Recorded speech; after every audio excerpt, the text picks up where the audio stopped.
Hi guys, in this video I'm going to show you how you can use this box to make a filament dryer box and also use it to feed your 3D printer.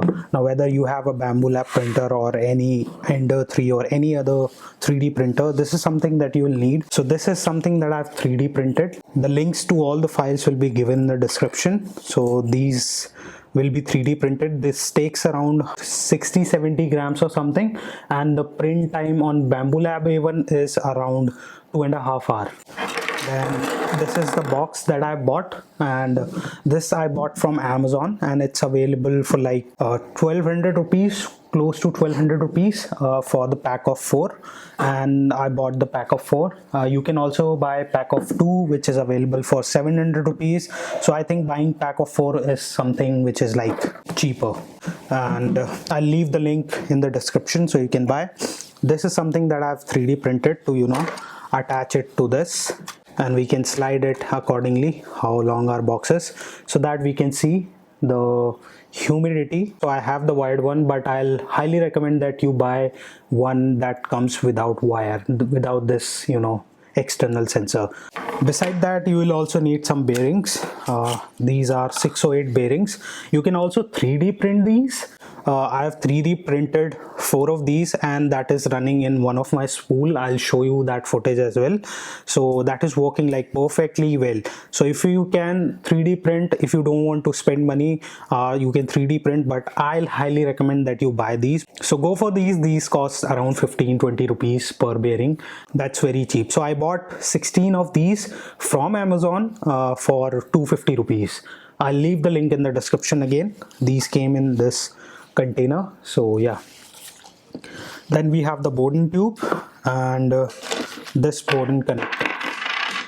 This is a bowden connector, and it's available for like 20 rupees. You can buy it from Robo or any online hobbyist electronic website. So I'll leave that link in the description as well.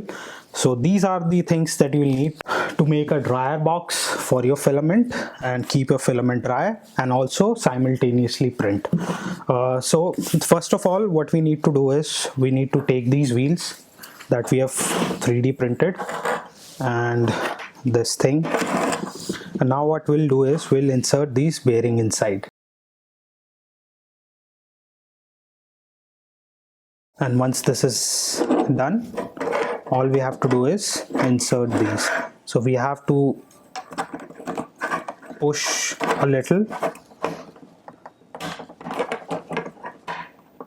and make sure it fits well.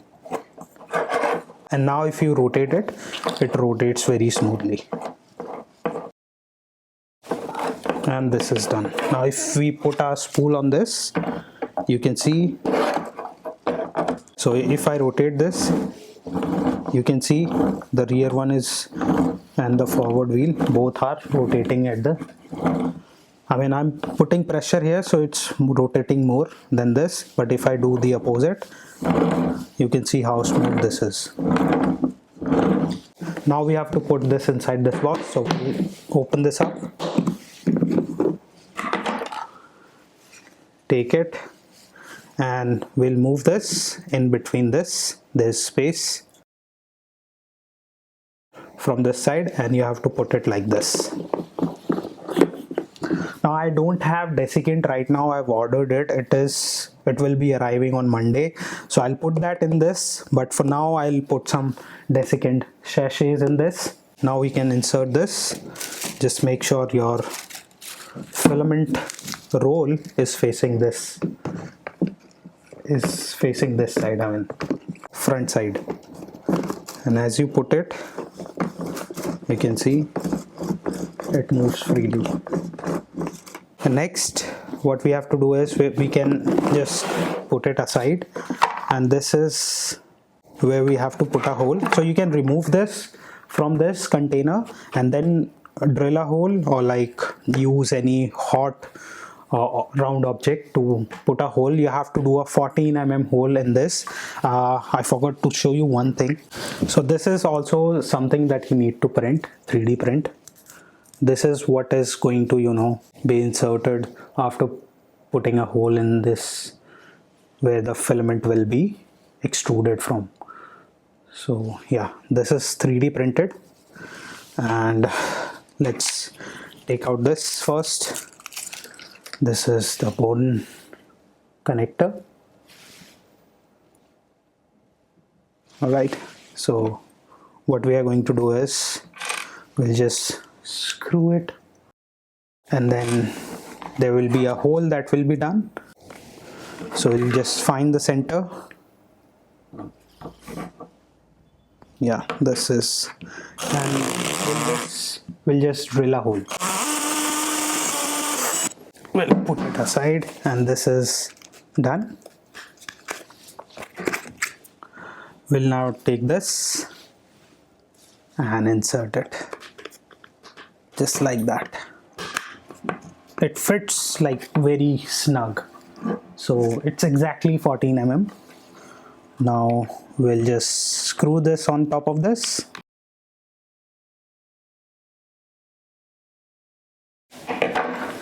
And this is done.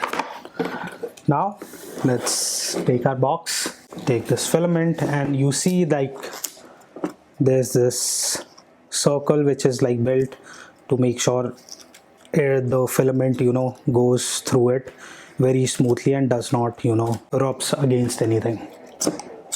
We'll do this. Now if you press, you can hear some sound, but if we like press it, there is no air leaking from this, so it's airtight. Now the best part about this box is that in case if you have to change the filament or anything, to retract or unload or load filament, you just have to open this. You don't have to open the entire box. And when the bowden tube is connected, let's connect this, and this is connected. All you have to do is just push it and keep pushing it until it reaches your printer, and then you can just connect this to your printer. I'm using smaller bowden tube to just show you on the camera, but I'll show you the entire setup that I've done. So this is how you build a airtight completely dry box for your filament and keep your filament dry even while printing. So you don't have to take it out from the box, and this is something that you can see clearly on this. So yeah, this was all in this video. I hope you liked it. You can connect this to any of your 3D printer, as I said, to Bambu Lab, to any Ender 3 printer or any cubic printer or any other 3D printer for that matter. So thank you for watching. This was all in this video. I hope you liked it, and if you did, please hit that like button and also subscribe to our channel for more videos like this.